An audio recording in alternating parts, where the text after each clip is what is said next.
Hi everybody, I'm SpikeGhetti, and I'm gonna go fight Ruxton the Terrible, or whatever his fucking name is. The little short boy. I do like the animation that Gimli does. I don't know what his fucking name is, damn it. It's not Gimli, Mike. Stop running in the fireballs, Mike. Mike, stop running in the fireballs. You're better than this. Shit, I am not. I'm gonna fuck this up, aren't I? I talked all this shit.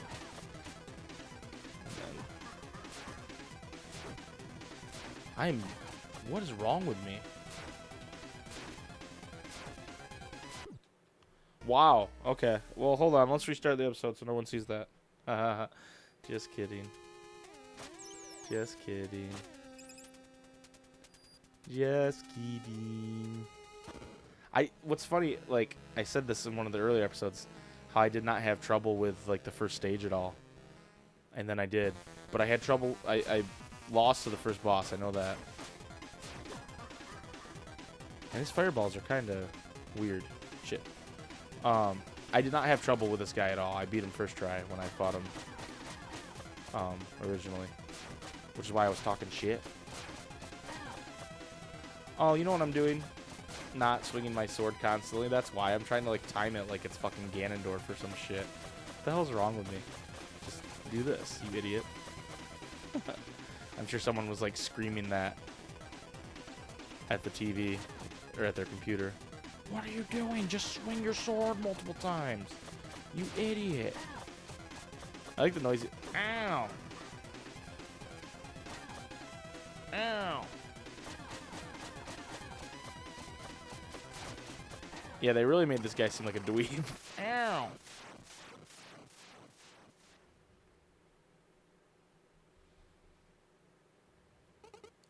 I yield. Wait, I don't. It's over. This evil thing is clearly not working out for us, no matter how many skulls we slap onto ourselves. Any suggestions then? I'm listening. I don't know, just something else. Like what? Introspection would be a good start. What has all this brought us, really? Ridiculous. I'm sticking to evil. Oh yeah, and how are you going to accomplish anything if I'm not carrying you? Well, I could... Yeah, that's a good point, actually. It's settled then. Carry on, messenger. We promise not to cause the world any harm. Yay, we convinced Ruxton to be a good guy. I wonder if that will backfire in the future. Or be good in the future. It could be good. Oh, I love Bamboo Creek. It's my favorite. No, probably not, but it's cool. Isn't this game awesome? Like, indie games on the Switch have been killing it. Between like this and then I'm blanking completely. I like SteamWorld Dig 2, which was one of the first real big indie games on the Switch. Yoku's Island Express, which I haven't played a whole lot of, but I like it, and I almost played that on the channel instead of this. So if you guys want to see that, let me know. But I picked the game that I was more familiar with, just because it's easier to, you know, have a nice chat when you're more familiar with what to do in a game. Where Yoku's Island Express is like, it's like Sonic Spinball, but new. And that's what I liked about it. I really loved Sonic Spinball as a kid. I thought that was a really cool game. If you liked Sonic Spinball as a kid, holler if you hear me. Do people still say that? Do people still, Master P? Are you still there? Do people still say holler if you hear me? Dead Cells. That's another great indie game. And you know, a lot of these have like come out on PC and stuff, so they're not like all like Switch exclusive stuff. But the Switch is really spotlighting them because, like, while you know Steam is big and all, I feel like it's a completely different audience on the Switch. Not completely different, because like I have a Steam account and I have Steam games. Sorry, my shoulder itched. But there's some overlap there, and there's some non-overlap there. There's some just like, oh, I don't have a computer, or I have a computer, but it's not good enough to play the games. You know, so it's very possible that someone had no chance to play the Messenger on PC, I don't know if this game is actually on PC. I'm assuming it is. That only makes sense to me. Shit, I fucked up. Aw, man, I blew it. That's so cool. I love that. Even though I'm pretty terrible at it. Ah, well, not that bad. Eat that ninja star, bitch. Isn't this music cool? It's just like... Speaking of cool music, the day I'm recording this, which is not the same day you're watching it, obviously. Fuck, what the hell am I doing? Not the same day. Oh, this guy.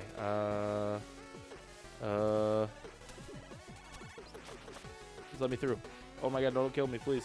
You're not supposed to beat that guy. He's kind of a douche.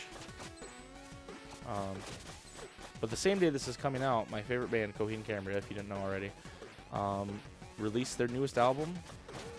And let me tell you guys, it is amazing. Their last album, I liked it a lot, but it wasn't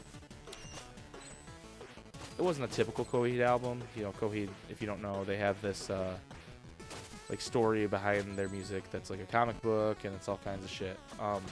But the last album they released, which I think was, oh fuck, I got sliced up. Shit, was that 2015?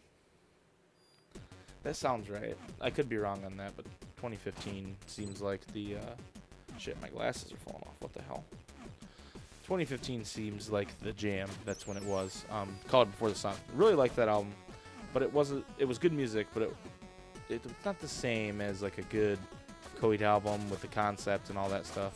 And this album, it has the concept, and it just does everything so well. And I've been really digging the songs they were releasing leading up to it. You know, like they did a couple singles and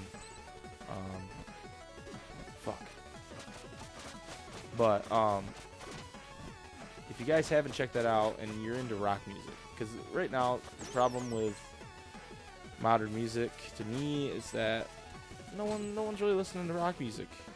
You know, I don't know what the deal with that is, because I love rock music, and I think if any type of music has been hurt by the way music works now, it has been rock music. I don't know why that is. Maybe it's just because there's a lot of people making it and not a lot of people being successful. I don't know. Like, obviously, like hip-hop and dance music and EDM and stuff like that has been much more successful. And I understand why those musics are like why people like them. I'm not trashing them, but I mean, rock music is just so good. And like there's bands like Coheed that have like their following, you know, and they do well, but they're not playing Saturday Night Live. They're not, you know, they're not getting the same kind of recognition like Mr. Justin Bieber's or Kanye West. I mean, Kanye West is a psycho, and they're still booking him to play SNL, you know what I mean?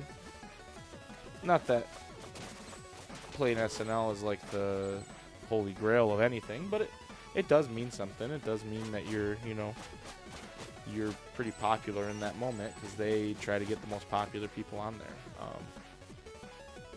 And that would be cool. Like, I'm not one of the, like, Coheed is such an important band to me. They're, you know, such a good band, very important. I don't know why I'm talking like Donald Trump, but they're one of my favorite bands. I really enjoy them, but I'm not the kind of person that's gonna go, I can't believe that Coheed's mainstream now. You know what I mean? Like, and I don't think there's anybody in their fan base, even though it's a decent size. They definitely have a cult following, you know.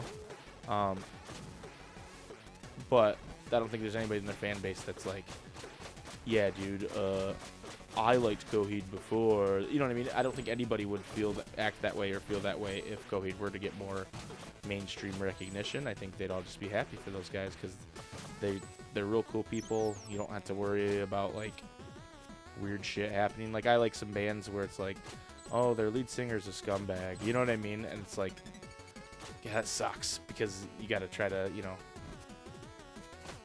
like you don't want to have to like justify listening to a band, right? You don't want that to be something you have to do. You want to just be able to listen to a band because you like their music.